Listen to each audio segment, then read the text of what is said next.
جتنے مریدین تھے، میرے ابا مرید، میرے چچا مرید اور دیگر ہمارے صدر صاحب مرید اور جتنے بھی مریدین تھے، آ کر کے عاجزانہ ان کی بارگاہ میں چادر پیش کیے۔ اس دن بے احساس ہوا تھا کاش یہ بابا میرے مقاموں میں ہوتے، مگر نہیں، ان کا انتخاب بالکل صحیح تھا۔ مقاموں کا کمیونیکیشن صحیح نہیں ہے، آج جہاں کا کمیونیکیشن اتنا شاندار ہو گیا ہے اور بابا نے ایسی جگہ آرام فرمائی کہ آج ساری دنیا صرف جھارکھنڈ سے نہیں، بنگال سے، اتر پردیش سے اور نہ جانے کس کس پردیش سے یہاں آتے ہیں لوگ اور ان کے بارگاہ سے فیضیاب ہو کر جاتے ہیں۔ تو مقدر والے آپ ہیں کہ ان کے آستانے کے قریب ہیں اور ان سے فیضیاب ہو رہے ہیں۔ ہم جس بات کے لیے ترستے ہیں، بڑے خوش نصیب ہے، بہت خوبصورت ہے آپ لوگ کہ ان کی نگاہوں کے سامنے آپ حضرات موجود ہیں۔ اللہ تعالیٰ ان کے فیضان سے ہم کو اور آپ کو ہمیشہ مالا مال فرماتا ہے۔ دعا ہے آج محفل نور بھی ہے، محفل رسول بھی ہے اور جلسہ مغفرت بھی ہے۔ اسی مناسبت سے میں نے ایک مختصر سی آیت اور ایک مختصر سی حدیث، آیت مبارکہ کیا ہے، کیا پڑھی تھی میں نے؟ وَبِالْوَالِدَيْنِ احسان۔ والدین کہتے ہیں ماں اور باپ دونوں، والد سے ماں کو کہتے ہیں، باپ کو کہتے ہیں، اور والدہ سے ماں کو کہتے ہیں۔ اور قرآن میں بھی والدین آیا ہے جس کا مطلب ہوا ماں اور باپ۔ کیا کرنا ان کے ساتھ؟ بھلائی کرنا ہے۔ ترجمہ بالکل آسان ہے، وَبِالْوَالِدَيْنِ، اور اپنے ماں باپ کے ساتھ احسانہ، بھلائی کرو، ان کے ساتھ اچھائی کا سلوک کرو۔ اور مختصر سی حدیث شریف بھی پڑھیں، کتنی مختصر، من صلی مرتن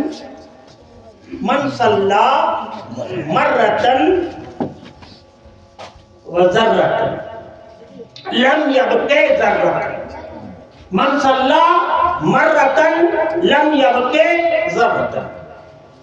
اس حدیث کا مفہوم کیا ہے کہ جس نے ایک بار درود شریف پڑھا اس کے تمام ذرے کے برابر اس کے گناہ معاف ہو جاتے ہیں، اگر تمام گناہ بخش دیے جاتے ہیں۔ تو محدثین کرام فرماتے ہیں کہ گناہوں سے مراد گناہ صغیرہ ہیں، گناہ جتنے بھی گناہ صغیرہ ہیں، اللہ تعالیٰ خوش ہو کر کہ یہ بندہ اپنے پیارے نبی پر درود پاک کا ورد کر رہا ہے، اس کے تمام گناہوں کو مٹا۔ اور انہی دو باتوں پر میں گفتگو کرنے والا ہوں، لہذا سب سے پہلے ہم لوگ ایک مرتبہ اپنے گناہوں کے خاتمے کے لیے درود شریف کا نذرانہ پیش کریے اور پڑھیے، اللہم صلی علی سیدنا شفیعنا مولانا محمد وبارک وسلم، صلاۃ و سلام علیک یا رسول اللہ۔ اب آیت پہ گفتگو کہ اپنے ماں باپ کے ساتھ بھلائی کرو، اچھا سلوک کرو، مگر آج کے اس دورے فتن میں، آج کے اس موجودہ دور میں، آج کے اس ماحول میں جو دیکھنے کو مل رہا ہے بالکل قرآن کے فرمان کے برخلاف ہو رہا ہے۔ آج سے کچھ سال پہلے بچے اتنے اچھے ہوتے تھے، بات کڑوی تو ہوگی مگر حقیقت ہوگی کہ آج سے پہلے 10 20 30 40 50 سال پہلے جو بچے ہوتے تھے بڑے سچے اور اچھے ہوتے تھے، مگر آج کے جو بچے ہیں ان کو کیا کہا جائے؟ ماں باپ کا ادب نہیں، ماں باپ کا احترام نہیں، جس کے متعلق قرآن میں ہمیں ہدایت کی گئی ہے۔ اور ایک چیز اور ہے کہ بچوں کو آج ہم نے جس ڈگر پہ ڈال دیا ہے وہ ڈگر کچھ اچھا نہیں ہے، وہ راستہ کچھ اچھا نہیں ہے۔ آج ہم اپنے ہاتھوں سے اپنے بچوں کی زندگی کو ان کی اسلامی زندگی کو تباہ و برباد کرنے پر ٹکے ہوئے ہیں۔ اور کل یہی بچہ ہم سے اور آپ سے پوچھے گا کہ ابا نماز کسے کہتے ہیں، قرآن کسے کہتے ہیں اور درود کسے کہتے ہیں۔ یہ زمانہ آنے والا ہے، بہت جلد آنے والا ہے۔ آج ہمیں خوشی ہوتی ہے کہ آپ کے اس موقع چنوا شریف میں حضرت علامہ مولانا مختار احمد رضوی صاحب نے ایک شاندار ادارہ قائم کیا ہے۔ ان کے سینے میں اسلام کا درد ہے، ان کے سینے میں قرآن کا درد ہے، اور اسی لحاظ سے کہ لوگوں کے مزاج کو انہوں نے پڑھ لیا ہے کہ آج کے دور کے لوگ دینی تعلیم کے ساتھ دنیاوی تعلیم بھی چاہتے ہیں۔ اسی لحاظ سے انہوں نے ایک ادارہ قائم کیا ہے۔ ہمیں اور آپ کو ان کے ساتھ کاندھا سے کاندھا ملا کر چلنے کی ضرورت ہے۔ انشاءاللہ وہ ادارہ ایک دن ترقی کرے گا جس میں دین اور دنیا دونوں کی تعلیم ملے گی۔ اس کا ذہن، ہمارا اور آپ کا ذہن اس طرح مائل ہونا چاہیے۔ دوسری بات یہ کہ وہی بچے جو دینی تعلیم سے آراستہ اور پاراستہ ہوتے ہیں وہ اپنے ماں باپ کی خدمت بھی کرتے ہیں اور احترام بھی کرتے ہیں، اور بتایا بھی گیا ہے کہ صالح اولاد، نیک اولاد دنیا سے چھوڑ کر جاؤ۔ مرنے کے لیے تو سبھی جا رہے ہیں، جتنے دنیا میں آئے ہیں سبھی جا رہے ہیں، کوئی رہنے والا نہیں ہے۔ جیسا کہ کسی نے کیا خوب کہا ہے، آئے تھے اس دنیا میں، جانا ہے مگر معلوم نہیں۔ آئے تھے اس دنیا میں، جانا ہے مگر معلوم نہیں۔ سامان سفر سب ٹھیک کرو، کب ہوگا سفر معلوم نہیں۔ جس گھر میں رہنا، اس گھر کو سجایا ہے ہم نے، جس گھر میں رہنا ہے 2 دن، اس گھر کو سجایا ہے ہم نے۔ جس گھر میں رہنا ہے 2 دن، جس گھر میں ہمیشہ رہنا ہے، وہ کیسا ہے گھر معلوم نہیں، کیسا ہے وہ گھر معلوم نہیں۔ میرے دوستو، دنیا ہی سب چیز نہیں ہے، آخری یہ چند روزہ زندگی ہے، فانی زندگی ہے۔ جو باقی زندگی ہے، ہمیشہ کی زندگی ہے، وہ آخرت کی زندگی ہے، وہ جنت کی زندگی ہے۔ مگر جنت میں جانے کے لیے ہم دنیا میں آج بھی سبھی مسلمان یہی چاہتے ہیں کہ ہم جنت میں جائیں، مگر ویسا عمل بھی تو کرنا ہوگا۔ ویسا عمل جب ہمارے پاس ہوگا تو انشاءاللہ ہم جنت میں ہی جائیں گے۔ لیکن میرے دوستو، میں نے جو بات کہی کہ نیک اولاد، صالح اولاد زندگی میں بھی ماں باپ کے خدمت گزار اور ان کے فرما بردار ہوا کرتی ہے، اور مرنے کے بعد بھی ان کی اولاد، صالح اولاد فرما بردار ہوا کرتی ہے، اور ان کو ساتھ احسان یعنی ان کے ساتھ بھلائی بھی کیا کرتی ہے۔ یقیناً ہم نے دیکھا ہے اپنے امام حضرت علامہ مولانا محمد زین العابدین صاحب کو، جو ہمارے یہاں کے امام ہیں، انہوں نے اپنی زندگی میں اپنے ماں باپ کی خدمت کر رہے ہیں، اور ان کے والد محترم داغ مفارقت دے کر وہ اللہ کے یہاں چلے گئے ہیں، اور ہم سب کو بھی جانا ہے۔ مگر دیکھیے کہ ان کے سینے میں آج اپنے باپ کی کتنی محبت ہے، اور وہ اپنے باپ کے ساتھ، ماں کے ساتھ بھلائی کرنا چاہ رہے ہیں، جبھی تو اتنا بڑا انتظام کیا ہے، اتنا بڑا جلسہ کیا ہے، اور اتنے بڑے اخراجات کو وہ برداشت کر رہے ہیں، اور اسی لیے اس جلسے کا نام جلسہ مغفرت پڑا ہے۔ انشاءاللہ اس جلسے کے صدقے میں، اس جلسے کے توسل سے حضرت مولانا زین العابدین صاحب کے والد مرحوم مغفور بخش دیے جائیں گے، یقیناً بخش لیے جائیں گے، اور یہاں قبر میں، ان کے قبر میں اللہ تعالیٰ اس جلسے کے صدقے میں نور ہی نور پیدا فرمائے گا۔ ان کے والد کی قبر پہ انشاءاللہ رحمت ہی رحمت کا نزول ہوگا۔ ان کے والد کی قبروں میں جنتی کھڑکیاں کھل جائیں گی، اور جہنم سے آزاد ہو کر جنت المأویٰ، جنت الفردوس میں انشاءاللہ تبارک و تعالی داخلہ بھی ہو جائے گا۔ آئیے ایک مختصر سے واقعے کے ذریعے میں آپ کو بتانا چاہتا ہوں کہ ماں باپ کی دعائیں لیجئے. ماں دنیا میں کسی کی دعا مقبول ہو یا نہ ہو، والد کی دعا، ماں باپ کی دعا اپنے اولاد کے حق میں بالکل مقبول ہوا کرتی ہے، کبھی نہ مقبول نہیں ہوتی ہے. آئیے سنیے. ایک مولوی صاحب تھے، ایک مولوی صاحب تھے، ایک ان کی والدہ تھی. والد صاحب گزر چکے تھے، ان کی والدہ ضعیف ہو چکی تھی. تو حج کا موسم آیا، ان کے بیٹے وہ مولوی صاحب جو تھے انہوں نے ماں سے کہا کہ ماں میں حج بیت اللہ شریف کو جانا چاہ رہا ہوں، میں اس سال حج بیت اللہ شریف کو جاؤں گا. تو ان کی ماں نے کہا کہ بیٹے میں بیمار رہتا ہوں، میری طبیعت علیل رہتی ہے، نہ جانے کب میں دنیا کو چھوڑ دوں، تم ادھر حج کو جاؤ اور میں یہاں انتقال کر جاؤں. پروگرام ملتوی کر دیا. دوسرا حج کا موسم اور مہینہ آیا، پھر ماں کی خدمت میں عرض گزار ہوا ماں اس سال میں حج کو ضرور جاؤں گا. پھر ماں نے وہی بات کہی نہیں بیٹا اس سال بھی ملتوی کر دو، نہ جانے تمہارے آنے تک میں زندہ رہوں گی یا نہ رہوں گی. تیسرے سال بھی یہی ہوا، چوتھے سال بھی یہی ہوا، پانچویں سال بھی یہی. اب اس کا بیٹا وہ مولوی نوا آدمی تھے، مولوی نوا شخص تھے.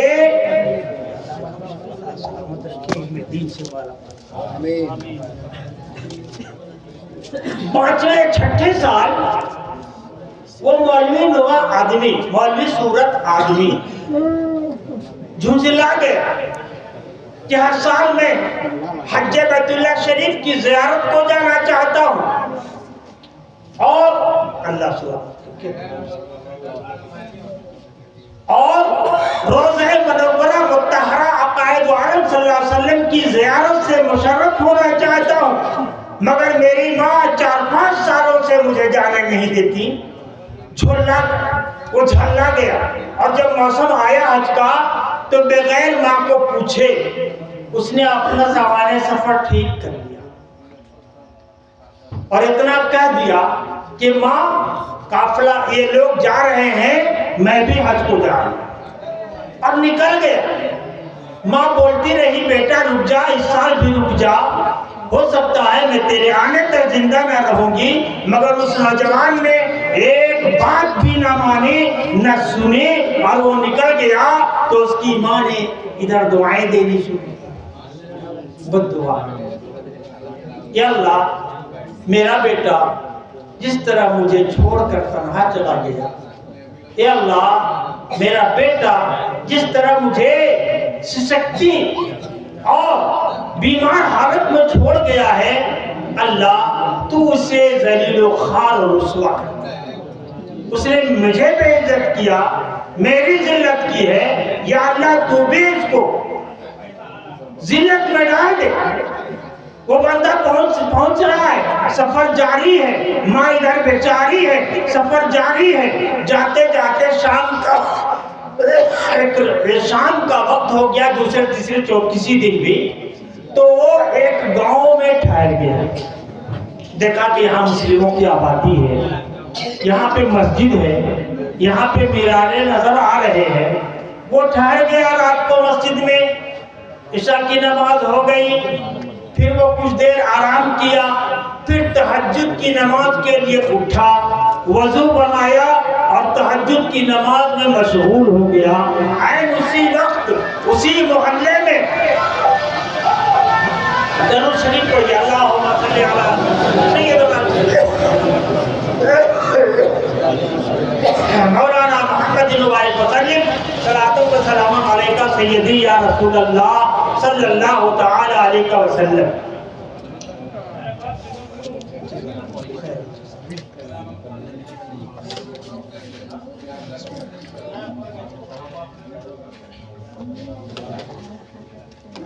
تہجد کی نماز مسجد کے اندر شروع کر دی اور مسجد میں تو کوئی رہتا نہیں ہے، سبھی نماز پڑھ کے اپنے اپنے گھروں کو چلے گئے. عین اسی وقت میں اسی گاؤں میں ایک شخص کے یہاں چوری ہوتی ہے.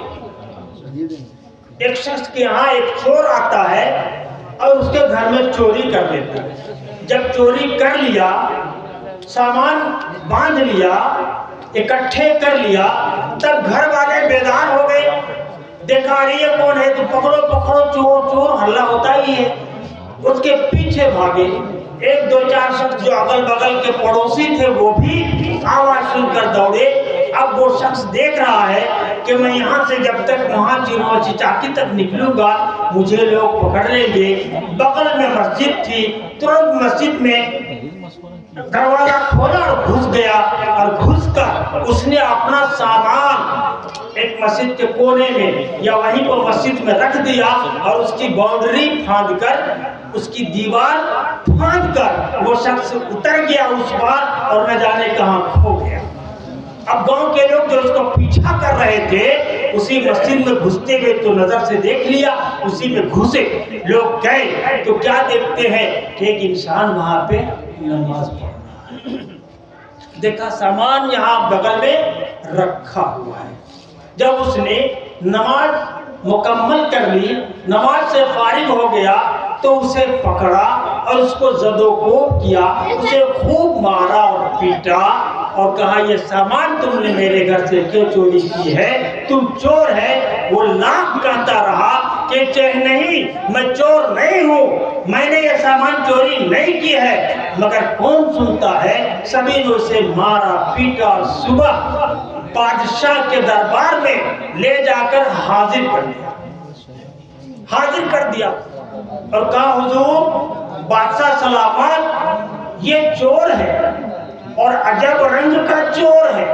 کہا معاملہ کیا ہے؟ اس نے کہا اس شخص کے گھر کے اندر اس نے چوری کی اور سامان اٹھایا اور مسجد میں گھس گیا، سامان مسجد میں رکھا اور نماز پڑھنے لگا. یعنی یہ شخص اس شخص کو دغا دیا، اس نے اللہ کو بھی دغا دیا، اللہ کو بھی اپنے مکر و فریب میں ڈالا اور اس نے مسروقہ سامان، چوری کا سامان مسجد کے اندر رکھا ہے. اس نے تین جرم کیے ہیں. اسے بڑی سے بڑی اور کڑی سے کڑی سزا ملنا چاہیے. بادشاہ نے فیصلہ سنا دیا کہ اس نے 3 جرم کیے.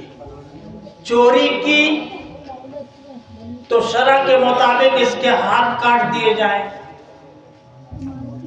اور اس نے نماز کا بہانہ کیا، یہ چوری کا سامان مسجد میں رکھا تو اس کی دونوں آنکھوں کو نکال دیا جائے. اور اس نے اللہ کے ساتھ دھوکہ کیا، یہ نمازی نہیں یہ چور ہے، اور جھٹ سے نیت باندھ کر اس نے اللہ کو دھوکہ دیا ہے. لہذا مسجد میں گھس کر اس نے ایسا کام کیا، اس کے پاؤں کاٹ دیے جائیں. فیصلہ صادر ہو گیا.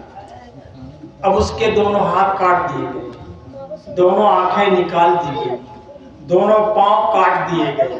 اور بادشاہ نے کہا اسے محلے میں بیٹھا کر کسی چیز پر گھماؤ اور یہی اعلان کرو جو ایسا کرے گا، جو چوری کرے گا، جو چوری کا سامان مسجد میں رکھے گا، جو اسی مسجد میں گھس کر اللہ کو فریب دے گا، دغا دے گا، اس کی یہی سزا ہوتی ہے.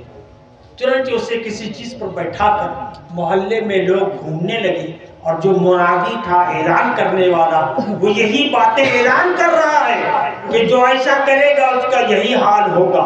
اب اس شخص نے جس کے ہاتھ پاؤں کٹے تھے اس نے کہا اے میرے بھائیوں، اے میرے لوگوں، اعلان کرنے والوں ذرا دھیان سے سنو.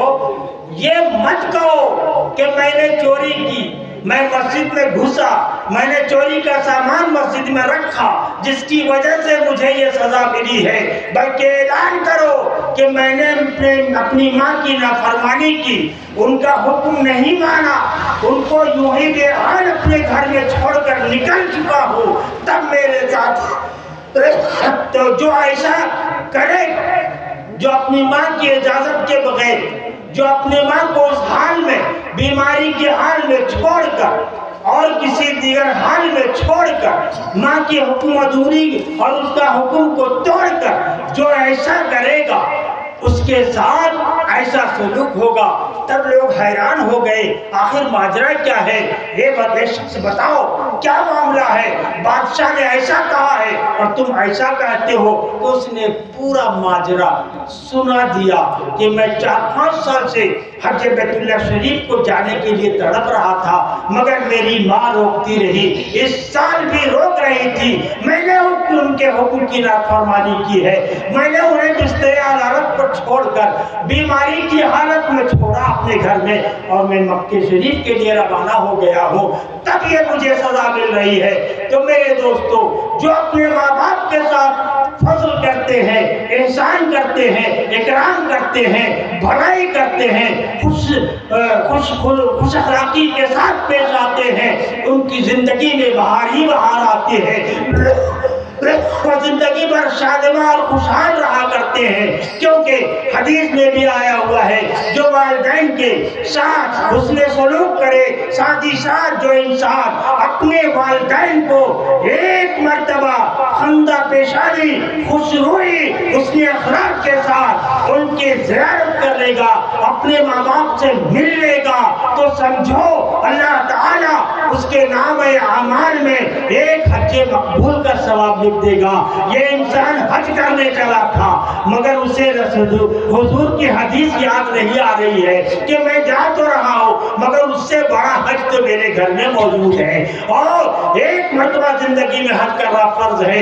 آج ہم ایک مرتبہ انشاءاللہ حج کو جائیں گے تو جو مجھ پر فرض ہے، تو ایک حج مقبول کا، ایک حج مبرور کا ثواب ملے گا، مگر اپنے والدین کے ساتھ زندگی بتا رہے ہیں، اور جو حج کرنے کے قابل نہیں ہیں، غریب ہیں، اللہ نے جن کو مال و دولت نہیں دی ہے، ان کا حج تو ان کے گھر میں رکھ دیا ہے۔ میرے وہ اللہ کے رسول فرماتے ہیں، اے میرے پیارے، تو اپنے گھر میں اپنے ماں باپ کی زیارت لے کر، اپنے زیارت کر کے اپنے نامہ اعمال میں حج مقبول کا ثواب لکھا کرو۔ تو صحابہ کرام میں سے ایک صحابی نے عرض کیا، یا رسول اللہ، اگر میں اپنے ماں باپ کو 100 مرتبہ محبت کے ساتھ ان کا دیدار کروں، ان کے ساتھ حسن خلوق کے ساتھ پیش آؤں، تو میرے آقا فرماتے ہیں قربان جاؤ، اگر کوئی میرا بندی بندہ، میرا کوئی امتی اپنے گھر میں اپنے ماں باپ کو 100 مرتبہ زیارت کرتا ہے، دیکھتا ہے، خندہ پیشانی اور خوشروئی کے ساتھ پیش آتا ہے، اچھے اخلاق اور محبت کے ساتھ دیکھتا ہے، تو 100 حج مقبول کا ثواب اس کے نامہ اعمال میں لکھا جائے گا۔ آج پیسے کی بنیاد پر ہم اور آپ یقیناً ایک بار حج کر لیں گے، انشاءاللہ کرتے ہیں، لوگ کرتے چلے آئے ہیں، مگر ایک ہی حج کا ثواب مل رہا ہے، اور اپنے گھر میں اپنے ماں باپ کے ساتھ حسن سلوک کرتے ہیں، جیسا کہ ہمارے مولانا زین العابدین صاحب کر رہے ہیں۔ اللہ توفیق دے کہ ہر نوجوان کو اللہ توفیق دے کہ اپنے گھروں میں جن کی استطاعت نہیں ہے کہ وہ اپنے حج بیت اللہ شریف کو جا سکے، جن پر حج فرض نہیں ہے، وہ اپنے گھر میں بیٹھے بیٹھے ماں باپ کے ساتھ اچھا سا سلوک کر کے ڈھیروں نیکیاں اور ڈھیروں حج مقبول کا ثواب مل جائے گا، کیونکہ یہ فرمان رسول ہے، ایسے ویسے کا قول نہیں ہے۔ فرمان رسول حق ہے، سچ ہے، یہ کبھی غلط نہیں ہو سکتا ہے۔ کمی صرف ہم لوگوں میں ہے، سمجھداری میں کمی ہے، ہم اور آپ اپنے ماں باپ کو نہیں سمجھ پا رہے ہیں، لیکن سمجھتے کب ہیں جب ماں باپ اس دنیا کو چھوڑ کر چلے جاتے ہیں، اور ہم کو رات کو بھی چلا ہی جانا ہے، کیونکہ کہنے والے نے کتنی اچھی، کتنی سچی اور پکی بات کہہ دی ہے کہ وہ آئے تھے اس دنیا میں، جانا ہے مگر معلوم نہیں، ہمیں اور آپ کو جانے کا غم نہیں ہے، جانا ہے مگر معلوم نہیں، جانا ہے مگر معلوم نہیں، سامان سفر سب ٹھیک کرو، کب ہوگا سفر معلوم نہیں، اس گھر کو سجایا ہے اتنا، جس گھر میں رہنا ہے 2 دن، جس گھر میں ہمیشہ رہنا ہے، کیسا ہے وہ گھر معلوم نہیں۔ میرے دوستو، ہم کو رات کو تھوڑی سی عقل پیدا کرنی ہے، سمجھداری پیدا کرنی ہے، اور اپنے ماں باپ کو ایک عظیم نعمت شمار کر کے، عظیم نعمت سمجھ کر کے ان کی دل و جان سے خدمت کرنی ہے۔ اور میں اپنا مشاہدہ بتاتا ہوں کہ جو انسان، اس بات کو دھیان سے سنیں، مشاہدے والی بات بس ایک جملہ، کہ جو انسان اپنے ماں باپ کے ساتھ بھلائی کرتے ہوئے اچھا سلوک کرتا ہے، ان کی فرمانبرداری کرتا ہے، ان کی خدمت کرتا ہے، وہ شخص اس دنیا میں بھی پھل پھول رہا ہے، کامیاب ہے، مالا مال ہے۔ اور جو اپنے ماں باپ کے ساتھ ایسا سلوک نہیں کرتا، وہ ذلت و خوار ہے۔ وآخر دعوانا الحمدللہ رب العالمین۔